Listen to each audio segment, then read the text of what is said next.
19 is the theme of this story, of the book, and it says the entire universe is standing on tippy toe, yearning to see the unveiling of God's glorious sons and daughters. My Journey, The Drive Home by Jacqui Nugent. I'm a little dramatic.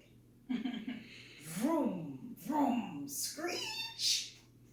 This was the sound of Billy's Ford Mustang zooming down Everton Drive like a scene from a gangster movie. Billy drove away at full speed with his foot hard pressed on the accelerator. In the passenger seat, a young teenage girl frantically looked behind her to see if the man running with the baseball bat would catch him.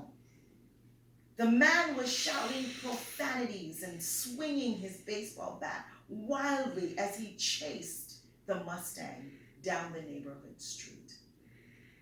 Knowing that they had just escaped, a rush of adrenaline surged through the youngsters' nervous laughter. Like a fugitive on the run, the young girl thought to herself, "Free at last. Thank goodness I am free at last." Well, so she thought. This scene would be the beginning of a life of many irrational episodes and a young girl's downward spiral of reckless and careless living. That young life was mine. The man chasing Billy and me with the baseball bat, that was my dad. You see, the night before this incident, I had snuck out of my parents' home to attend a reggae concert. Being an avid lover of reggae dancehall music combined with the fact that the love of my life would be escorting me meant that I had to be there by any means necessary. At only age 15, I stayed out all night. The plan was to return in the early morning when I knew my mother would have already left for work. This way, sneaking back into the house would be simple because I would leave the side entrance open for an easy return, right? Well, that morning, as I carefully tiptoed to the side entrance and I turned the knob, to my shock, the door was locked. I had been caught. My heart felt like it plummeted 15 fleets from an elevator shaft. I would have to ring the bell. Fearfully, I made my way to the front door. Ding dong. Time felt as if it stood still as I waited for my father to open the door.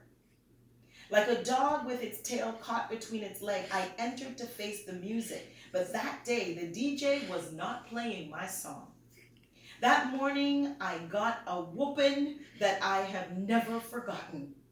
But at some point during the lashing, fear began to escape and my feelings turned into anger. I felt a desire to hate my parents for being so strict with me. I wanted freedom, so I raged inside. After what seemed like forever, I heard my father utter these words. "And if you don't like it, then leave."